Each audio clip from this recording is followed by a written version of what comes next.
فنون کا مالک تو اللہ تعالیٰ ہے. پینٹنگ ہو، موسیقی ہو یا جو دوسرے فنون ہیں آرٹ کے حوالے سے، یہ سب اللہ تعالیٰ ہی انسان کی ذات میں شامل کرتا ہے. ایسی کوئی بات نہیں ہے کہ میں نے کوئی مہارت اس میں حاصل کر لی ہے. تھوڑا بہت وقت گزرا ہے اور جو میری ذات نے اندر سے مجھے حکم دیا کہ مجھے پینٹنگ کرنی چاہیے، مجھے سنگنگ کرنی چاہیے، یا مجھے پوئٹری لکھنی چاہیے، مجھے ڈرامہ لکھنا چاہیے، یہ ساری باتیں میں نے کوئی ارادتاً نہیں کی ہیں. بس طلب ہوتی گئی اور اپنی میں وہ طلب جو ہے، بلکہ اپنی روحانی طلب جو تھی میری، وہ میں ان کو پورا کرتا گیا. جن ادبی شخصیات کے ساتھ آپ کا وقت گزرا، جن کی وجہ سے آپ کے آرٹ میں، آپ کے فنون میں خوبصورتی آئی ہے، ان کے بارے میں کچھ بتائیے. میں اپنے بچپن میں محلے کی جو دیواریں ہوتی تھیں اس پر بنا دیا کرتا تھا اسکیچز، اور اس کے بعد پھر وہ گھر پہ میری شکایتیں آتی تھیں. کوئی دیوار نظر آ جائے تو دیوار پہ کوئلے سے بنا دیا کرتا تھا. جب تھوڑا سا شعور سنبھالنے لگا تو میں نے کوئی یہ 79 کی بات ہوگی، مہندی حسن خان صاحب کے گھر گیا تھا اور ان کا میں نے پورٹریٹ بنایا تھا اس زمانے میں. تو ان کو میں نے کلر پورٹریٹ، پینسل پورٹریٹ تھا، تو وہ میں نے بڑی محبت سے بنایا تھا، ان کو میں نے گفٹ کیا تھا. وہاں ایچ اقبال صاحب بیٹھے ہوئے تھے جو جاسوسی ناول نگار تھے. تو مجھے نہیں پتا تھا کہ یہ ایچ اقبال صاحب اتنی بڑی شخصیت ہے، کیونکہ میرا وہ لڑکپن تھا. تو اقبال صاحب مجھے لے گئے اپنے پرچے میں. وہاں پر اس زمانے میں وہ الف لیلا نکالا کرتے تھے، الف لیلا جس کو کہتے ہیں. الف لیلا تو مشہور ہو گیا، لیکن الف لیلا اصل میں اس کا نام تھا. میں اس زمانے میں پین اسکیچ نہیں جانتا تھا، تو انہوں نے کہا کہ تم پین اسکیچ سیکھو یہاں پر نا. گلزار وہاں پر آرٹسٹ تھے، بہت اچھے آرٹسٹ، کمال آرٹسٹ تھے، اور ڈاٹ ورک میں ان کا بہت کمال کام تھا. تو گلزار شاہد نے مجھے بڑی محبت سے کام سکھایا. اس زمانے میں ان کا جو صحن ہوا کرتا تھا آفس کا، وہاں ایک ٹیبل تھی، ایک کرسی تھی، مجھے وہاں بٹھا دیا گیا تھا. تو پھر ان کے میں پرچے میں ان کے چھپنے بھی لگا. اس کے بعد پھر جون ایلیا صاحب کے پاس میں چلا گیا. پھر جون ایلیا صاحب کے پاس میں اپنے اسکیچ لپیٹ کے لے کر گیا اور ان کو بتایا. تو ایک بار انہوں نے ایسی حوصلہ افزائی کی کہ میں تو حیران تھا. لیکن میں سیدھی سی بات بتاؤں جی، یہ ضرور معلوم تھا کہ جون ایلیا ہیں، شاعر ہیں یہ، لیکن وہ کس کارٹ کے اور کس قدر کے، کس اہمیت کے حامل شخص ہیں، میں نہیں سمجھتا تھا اس زمانے میں. میں آپ کو ایک چھوٹی سی بات ان کی بتانا چاہتا ہوں کہ بڑے لوگ کیسے ہوتے ہیں، کتنے بڑے لوگ ہوتے ہیں، جبکہ میں نہیں جانتا تھا کہ جون صاحب کیا ہیں. میں نے ان سے کہنے لگے آپ کہاں سے آ رہے ہیں؟ ہم نے کہا ہم صبح سے پھر رہے ہیں اور ابھی تو ہم نے کھانا بھی نہیں کھایا اور ہم اسی طرح سے گھومتے پھرتے ہوئے آ رہے ہیں، تو اسکیچ لے کے آپ کے پاس آئے تھے. یہ بات کیا ہے کہ میں بھول گیا. جون صاحب نے بٹھایا، بیٹھے، پھر زاہدہ حنا بھی وہاں موجود تھیں. تھوڑی دیر میں دیکھا جون صاحب چلے گئے. میں نے کہا کہ وہ جون صاحب کہاں گئے؟ تو وہ دیکھا تو تھوڑی دیر میں دروازہ کھلا اور جون صاحب ایک ٹرے میں کھانا لیے ہوئے داخل ہوئے ہیں کمرے آفس میں. چھوٹا سا ہی آفس تھا، 8x10 کا غالباً کمرہ ہوگا. تو میں نے دیکھا شاید یہ کھانا کھائیں گے ابھی. تو میں نے کہا کہ سر آپ یہاں بیٹھ جائیے. میں نے کہا نہیں یہ میں تمہارے لیے لایا تھا. تو میں نے کہا کہ میرے لیے کیوں؟ کہنا کہ تم نے ابھی آتے ہوئے کہا نا کہ تم نے صبح سے کھانا نہیں کھایا، ابھی تم لوگ صبح سے گھوم پھر رہے ہو. تو میں نے کہا کہ انہوں نے نوٹس کر لی اور وہ کھانا لے کر آ گئے اور ٹرے میں نیچے ہوٹل سے لے کر آئے تھے. میں آج سوچتا ہوں کہ بڑے آدمی کیسے ہوتے ہیں.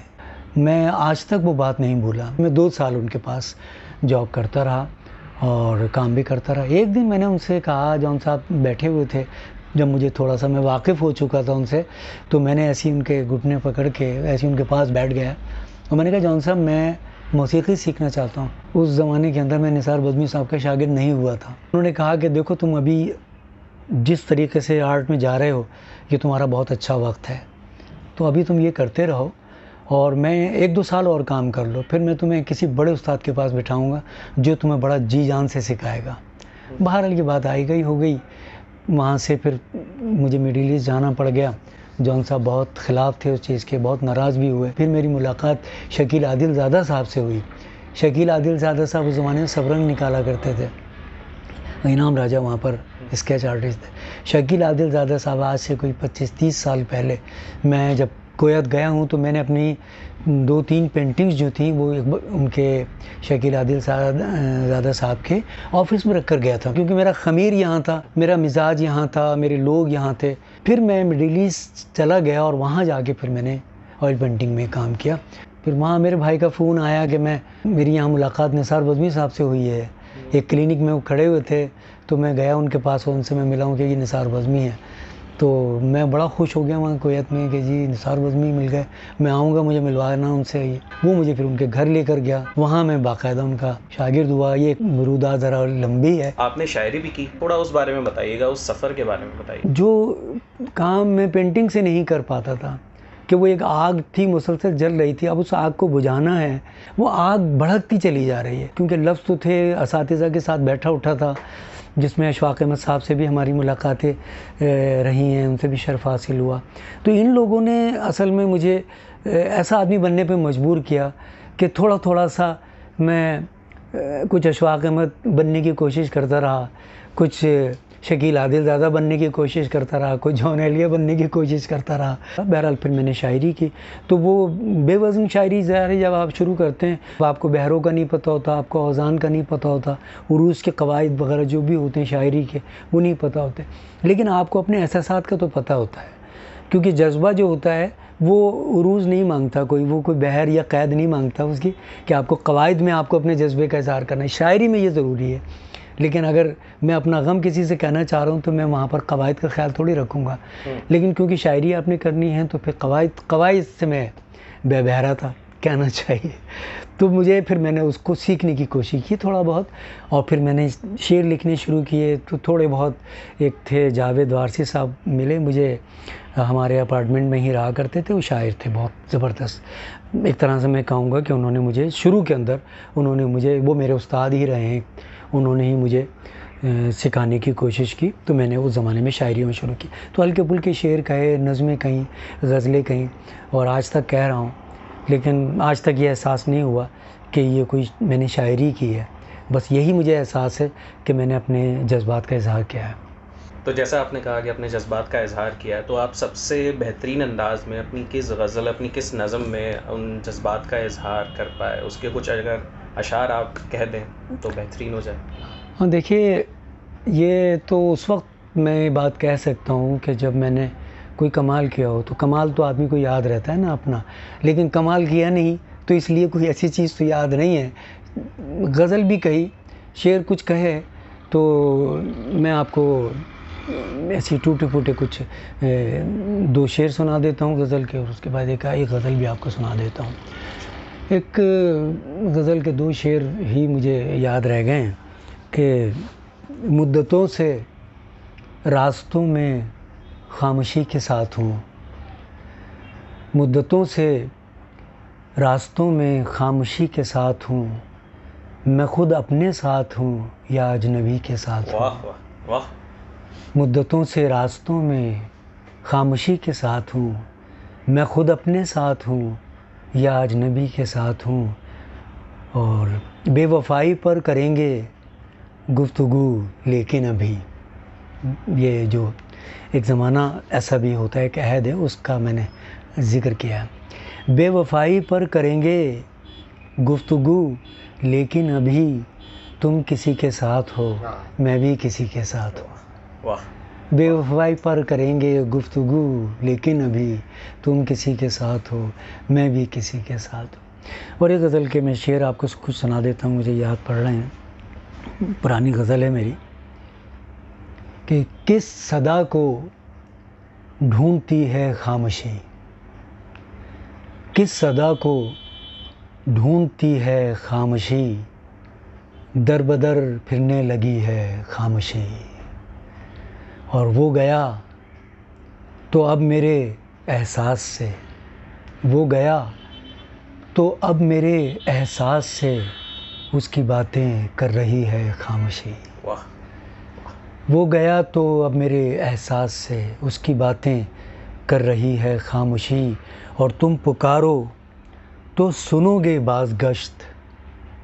ایک خالی جگہ ہوتی ہے, جب آپ بولتے ہیں تو آواز پلٹ کر آتی ہے, باز گشت لوٹ کے آنے والی آواز کو کہتے ہیں. تو تم پکارو تو سنو گے باز گشت, مجھ میں اتنی ہو چکی ہے خاموشی. تم پکارو تو سنو گے باز گشت, مجھ میں اتنی ہو چکی ہے خاموشی. اور کرب لکھوں میں کسے اس دور کا، کرب لکھوں میں کسے اس دور کا، حادثہ ہے آدمی ہے خاموشی. کرب لکھوں میں کسے اس دور کا، حادثہ ہے آدمی ہے خاموشی. اور ایک شعر دیکھیے، آپ کی نظر کر رہا ہوں کہ اب کوئی تجھ سا ملے تو کچھ کہوں، اب کوئی تجھ سا ملے تو کچھ کہوں، ورنہ کیا مجھ کو بری ہے خاموشی. اب کوئی تجھ سا ملے تو کچھ کہوں، ورنہ کیا مجھ کو بری ہے خاموشی. اور ریزہ ریزہ ہو گیا بازل مگر، ریزہ ریزہ ہو گیا بازل مگر، ضبط سے لپٹی ہوئی ہے خاموشی. کس صدا کو ڈھونڈتی ہے خاموشی، در بدر پھرنے لگی ہے خاموشی. اوکے، تو پینٹنگ اور اسکیچنگ کے حوالے سے کچھ طبی ماہرین کہتے ہیں کہ اس میں انزائٹی کا علاج ہے، تو کیا ایسا ہوتا ہے؟ کیا واقعی آپ نے ایسا فیل کیا ہے پینٹنگ کرتے ہوئے، اسکیچنگ کرتے ہوئے؟ جو فائن آرٹ ہے، یہ فائن آرٹ اصل میں انسان کی روحانی ضرورتوں کی وجہ سے اس کا اللہ تعالیٰ نے ہمیں بلکہ اس تک پہنچایا ہے. جو چیزیں بھی کائنات میں اس وقت ہیں وہ سب موجود ہیں، ہمیں اللہ تعالیٰ ان تک پہنچا رہا ہے. آپ کی روحوں کے مطابق، آپ کی روحانی ضرورتوں کے مطابق آپ کو ان منظروں تک لے کے جاتا ہے. میں بھی اپنے آرٹ تک اس وجہ سے پہنچا ہوں کیونکہ مجھے وہاں لے جایا گیا ہے. مجھے تو بعد میں خیال آتا ہے کہ یہ میں یہاں کیوں کھڑا ہوں، میں یہ پینٹنگ میں نے کیسے بنا لی. تو یہ ساری چیزیں آپ سے کروائی جاتی ہیں. میرا ایمان ہے کہ ہم نہیں کرتے. فائن آرٹسٹ خود آدمی بن ہی نہیں سکتا، اس کو بنایا جاتا ہے، اس سے کام لیا جاتا ہے. میں یہ ضرور سمجھتا ہوں کہ ہمیں ٹول کے طور پہ اللہ تعالیٰ استعمال کرتا ہے اور پینٹنگ کوئی اور بناتا ہے.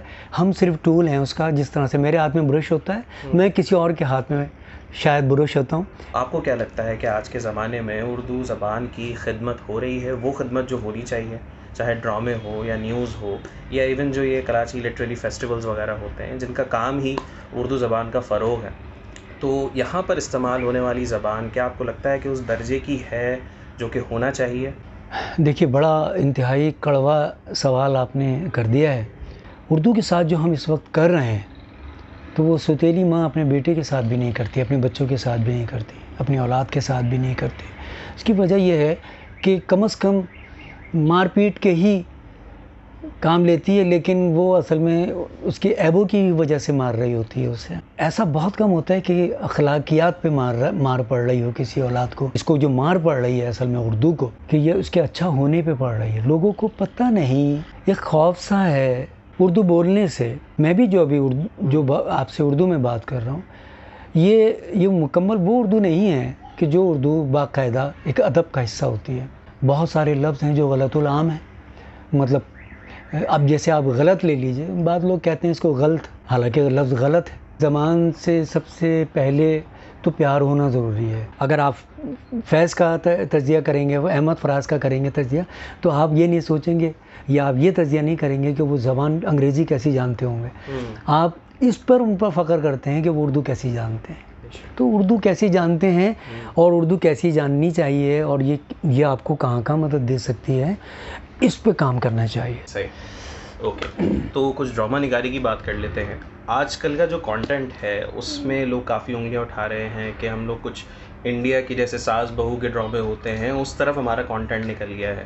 تو آپ کا کیا کہنا ہے اس حوالے سے؟ اسٹار پلس وغیرہ کے ڈرامے جب ہمارے یہاں آئے ہیں، اب بدنصیبی یہ ہوئی ہماری، اور المیہ کہوں گا میں اس کو، کہ ہم نے ان کی زبان بھی برتنی شروع کر دی. جو ان کے خاندانی مسائل تھے، جو ہندوؤں کے تھے مسائل، اصل میں شادی میں جو ان کے مسائل ہو رہے ہیں، یا ان کے ہاں عشق کے معاملات جس طریقے سے ہوتے ہیں، جو گھریلو مسائل ہوتے ہیں، باپ بیٹوں کے درمیان جو ایک تعلق ہوتا ہے، بیٹیوں کے ساتھ جو رشتوں کا تعلق ہوتا ہے، ایک خاندانی پس منظر ہوتا ہے پورا. تو ہمارے ہاں تو اسلامک فلسفے کے تحت ہی خاندان ہوتا ہے نا، تو وہاں پر ہندو فلسفہ ایک بالکل مختلف ہے. ہمارے ہاں ایک مخصوص فلسفہ ہے بیٹی سے بات کرنے کا، بیٹے سے بات کرنے کا، باپ بیٹوں کے درمیان تعلق، ماں بیٹے کے درمیان ایک تعلق، خاندانی پس منظر، بہنوں کے ساتھ جائیداد کے مسائل ہوں، ہمارے ہاں سب باقاعدہ طے ہے. تو جو رائٹر ہوتا ہے کسی زمانے کا بھی، وہ اپنے مذہبی فلسفہ اور اس کی اقدار سے لیتا ہے چیزیں، کیونکہ یہ بھی ایک تبلیغ ہے نا، تبلیغ کی ایک شکل ہے ڈرامہ.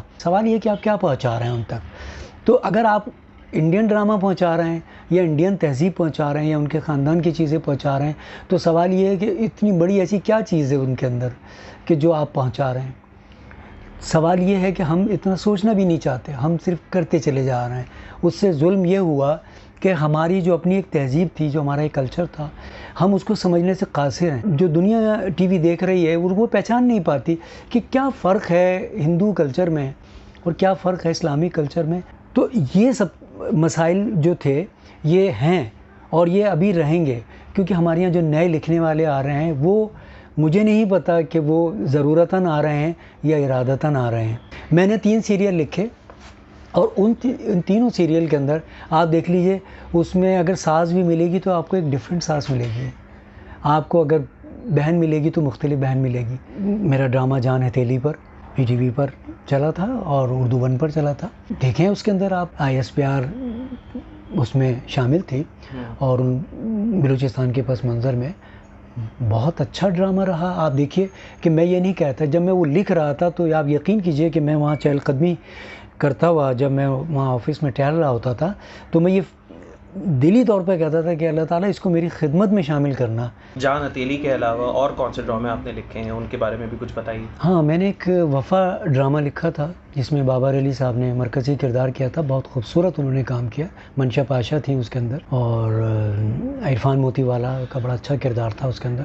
اور ایک من پیاسا ڈرامہ میں نے لکھا تھا, نعمان اعجاز صاحب کا مرکزی کردار تھا. تو بہرحال یہ کہ اور مختلف ڈرامے میرا آغا شیراز کے ساتھ میں خاصا وہ رہا, اور آغا شیراز کے میں نے لانگ پلیز وغیرہ ان کے ساتھ کیے ہیں. بیسیکلی دیکھا جائے تو سب سے پہلا ڈرامہ میں نے آغا شیراز کے ساتھ ہی کیا تھا. تو بہت بہت شکریہ شمیم بازل صاحب, آپ نے میرے لوگ کو وقت دیا. شکریہ, ممنون ہوں آپ کا کہ آپ نے مجھے اس قابل سمجھا کہ میں اپنی بات کہہ سکوں آپ کے پلیٹ فارم سے, آپ کے چینل کے لیے. Thank you so much. High, this is me Hafsa Khan. I hope کہ آپ کو یہ ویڈیو